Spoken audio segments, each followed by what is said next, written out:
Vamos a hablar de los circuitos. Antes de comenzar con los circuitos, pues hay que pensar qué elementos componen a un circuito, ¿verdad? Entre ellos están los cables que conectan los elementos y los elementos en sí se pueden subdividir en elementos activos y elementos pasivos. Un elemento activo que vamos a ver es la batería o la fuente de voltaje, que usualmente se puede hacer como en símbolos de esta manera o de esta otra manera. Usualmente se indica cuál es el negativo, cuál es el positivo, sin embargo, si no se indica, igual se puede observar de cuál es el extremo pequeño, ¿verdad? Porque el extremo pequeño siempre va a ser el negativo y el extremo grande siempre va a ser el positivo, ¿ok?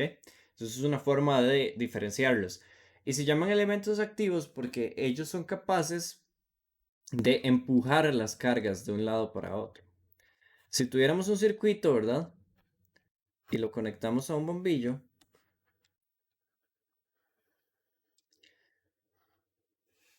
¿verdad? Esta es mi fuente de voltaje, que puede ser una batería, ¿verdad? Si ustedes quieren, dibujan aquí la batería.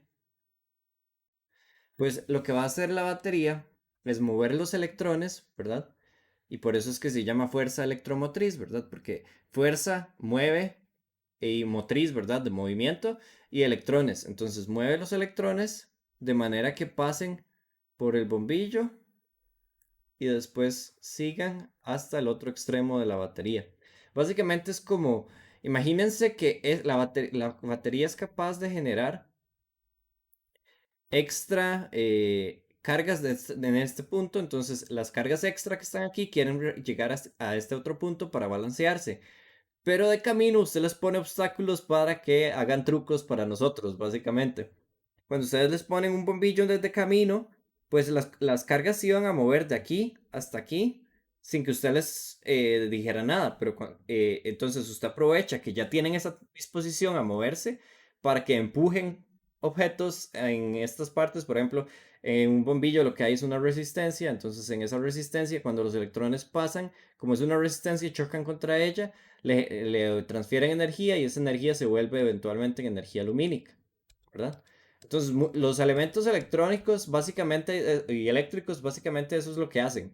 Aprovecharse de que que las cargas ya se quieren mover de un lugar para otro para hacer trabajos que nosotros necesitamos.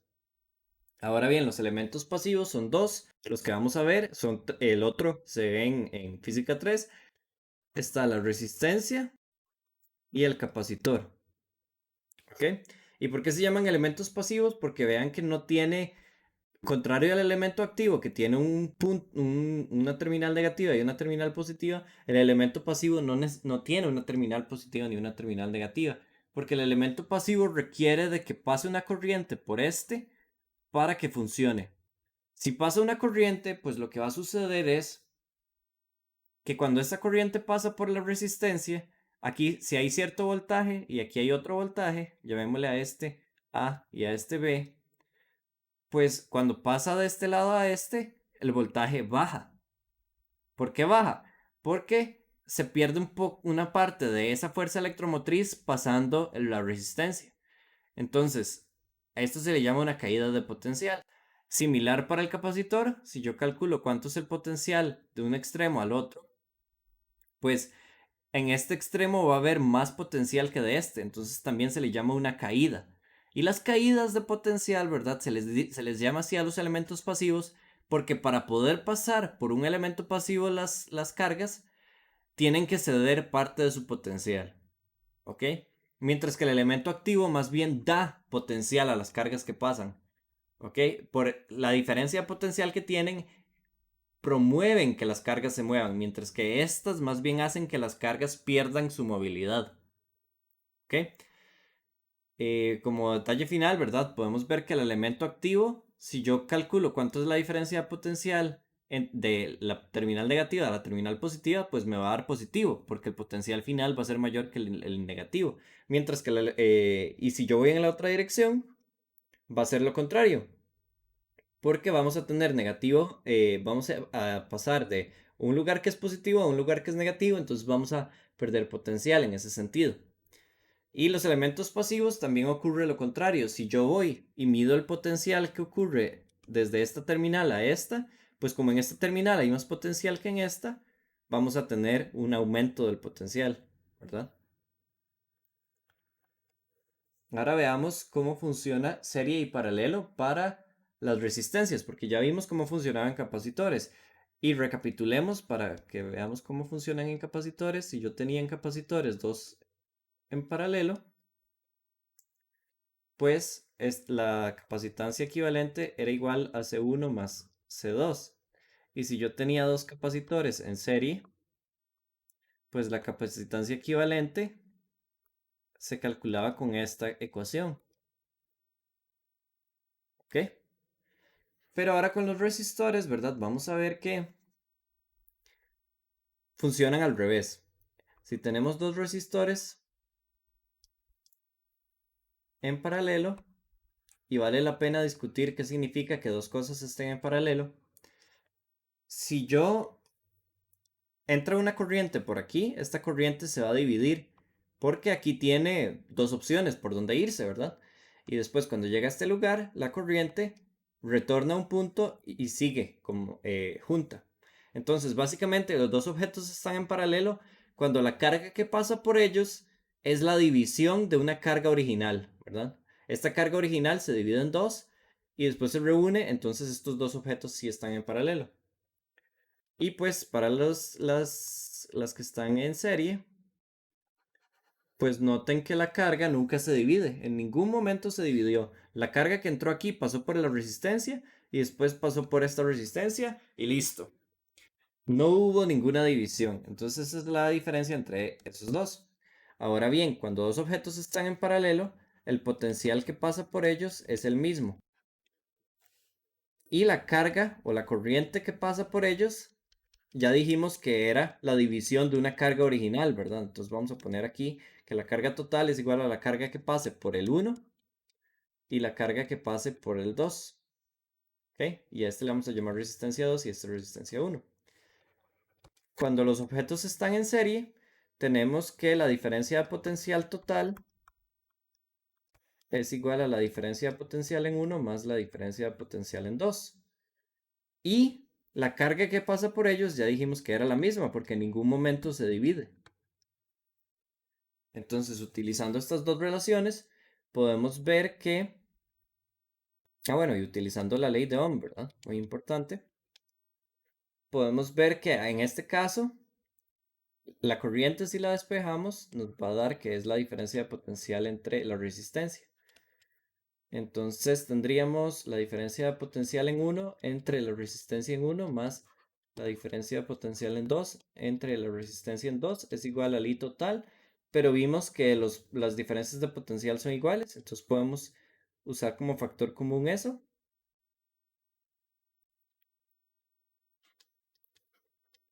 Y pasando esto a multiplicar, podemos ver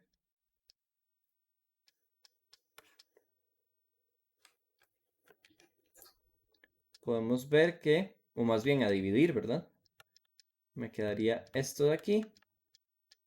Pero esto, comparando de esta ecuación, vemos que es la resistencia equivalente, ¿verdad? Entonces, la resistencia equivalente es igual a 1 entre 1 entre R1 más 1 entre R2.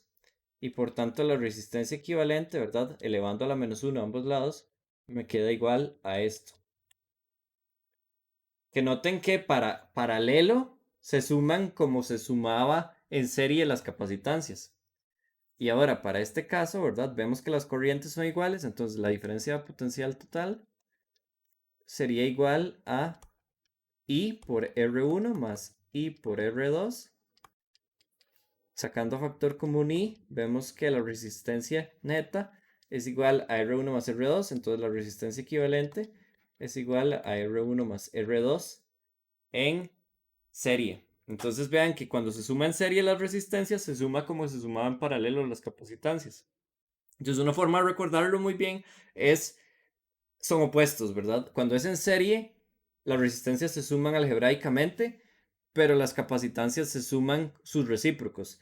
Y cuando estamos en paralelo, las capacitancias se suman algebraicamente, pero las resistencias se suman sus recíprocos. Es una forma de verlo. Ahora vamos con las leyes de Kirchhoff. Las leyes de Kirchhoff me dicen que vamos a hacer un dibujo de un circuito como ejemplo, nada más para que veamos cómo funciona. A este le vamos a llamar el capacitor 1, a este la resistencia 1, a este la resistencia 2 y a este le vamos a llamar la fuente de voltaje. La ley de nodos, también llamada la conservación de la carga, ¿verdad? Entonces podemos poner aquí que se llama la conservación de la carga. ¿Ok? La conservación de la carga lo que me dice es que si esta fuente de voltaje, ¿verdad? Va a hacer que las cargas se empiecen a mover en esta dirección. Cuando lleguen a este punto, las cargas se van a dividir. Unas se van a ir por aquí y otras se van a ir por aquí. Eventualmente se van a reunir en este punto y van a volver a moverse por aquí.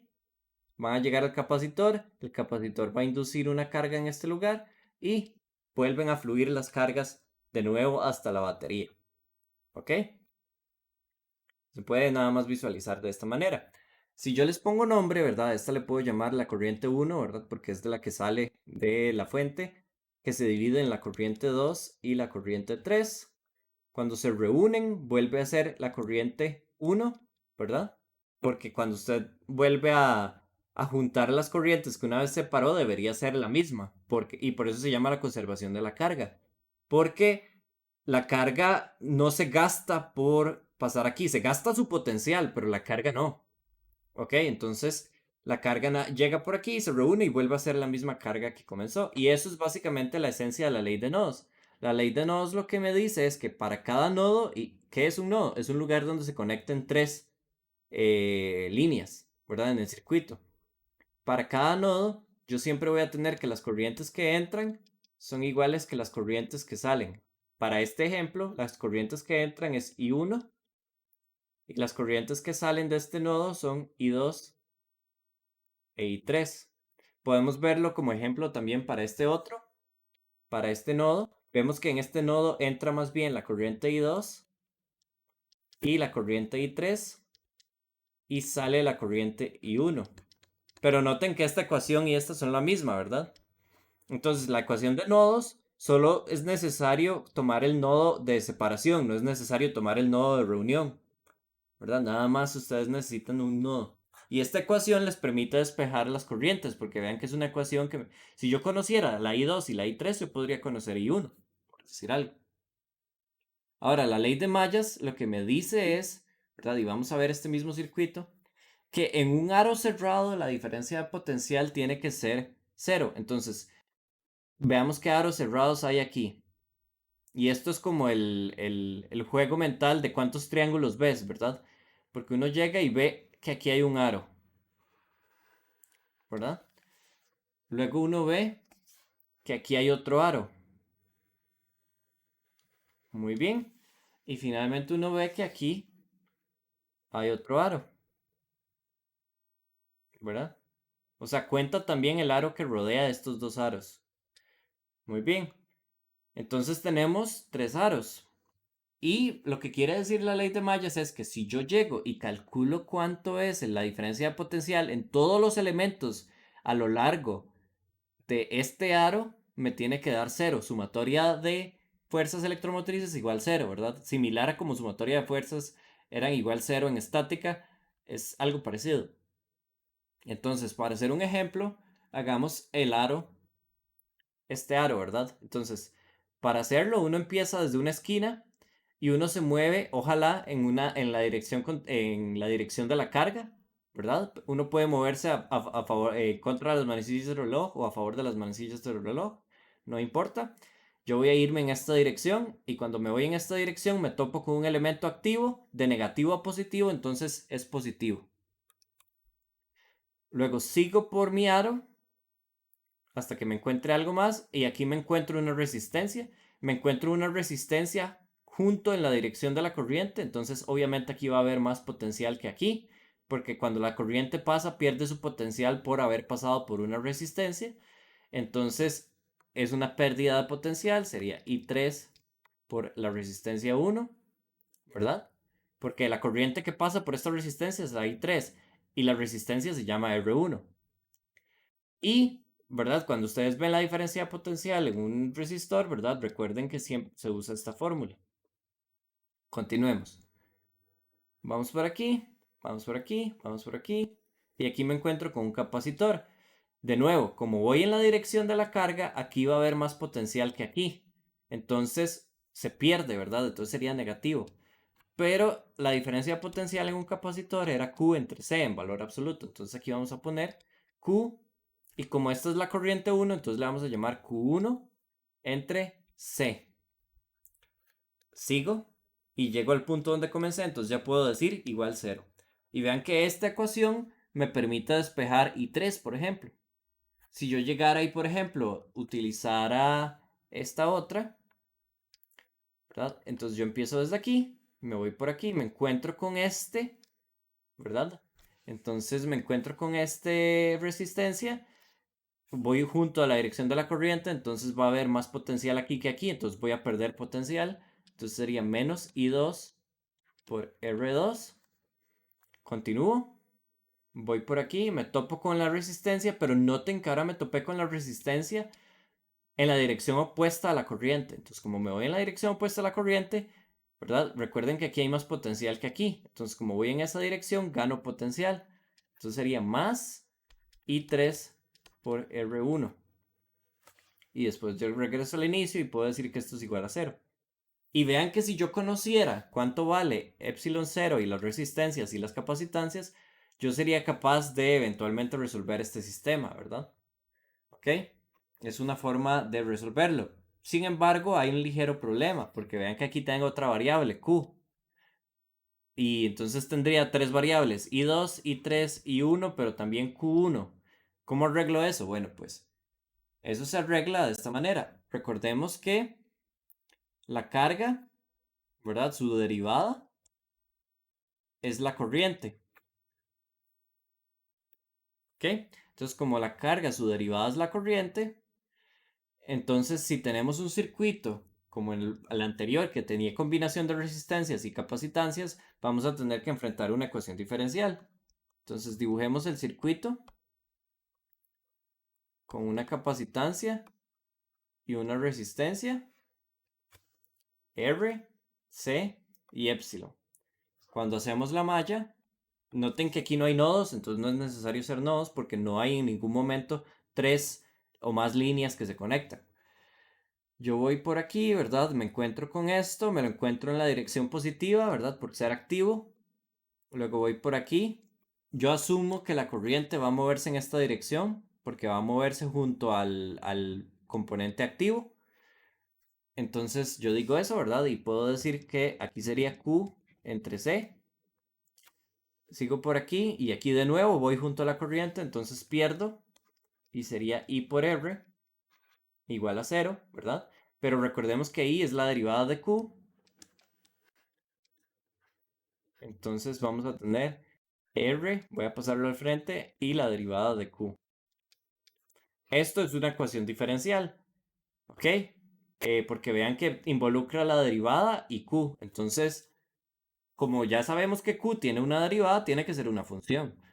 Por lo tanto, hay que averiguar cuál es esa función. Y uno podría aquí resolverlo, pero mejor nada más les doy la respuesta, que sería C por epsilon por 1 menos E a la menos T entre RC.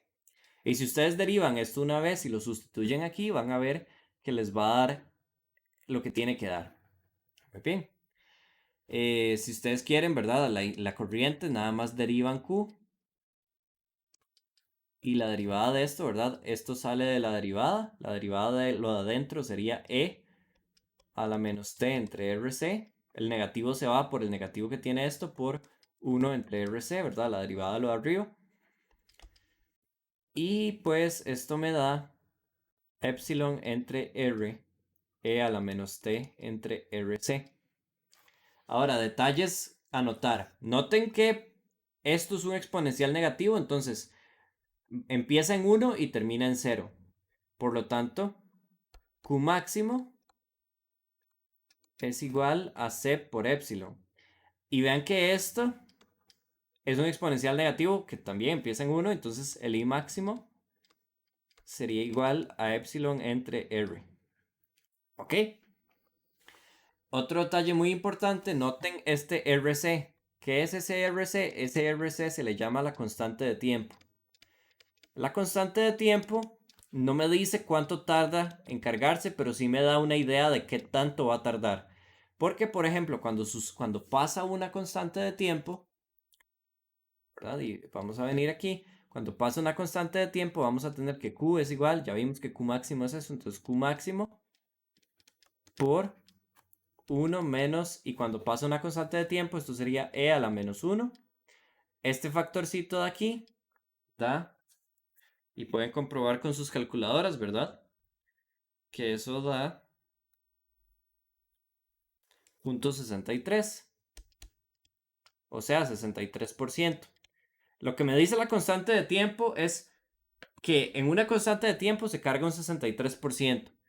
Pero en realidad lo que va a tardar en cargarse es infinito, porque solo hasta que esto valga menos infinito, este exponencial va a valer 0 y por lo tanto esto va a quedar 1 menos 0 y va a quedar la carga total.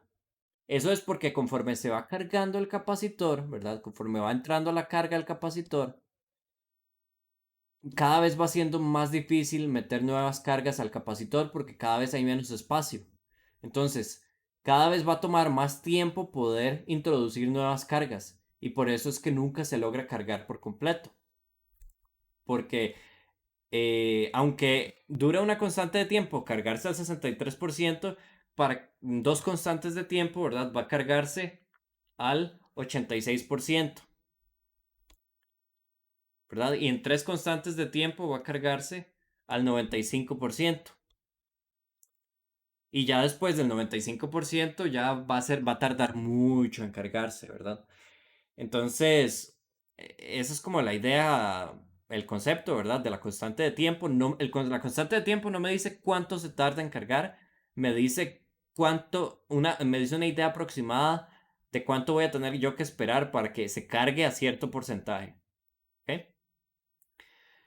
Y otro detalle muy importante es las gráficas. Las gráficas de estas dos cantidades, ¿verdad? La gráfica de Q y la gráfica de la corriente. La gráfica de Q comienza en cero y termina en el infinito, ¿verdad? O sea, asintóticamente, ¿qué quiere decir asintóticamente? Que se acerca pero nunca llega a la Q máximo. Y la corriente más bien es al revés. La corriente empieza en I máximo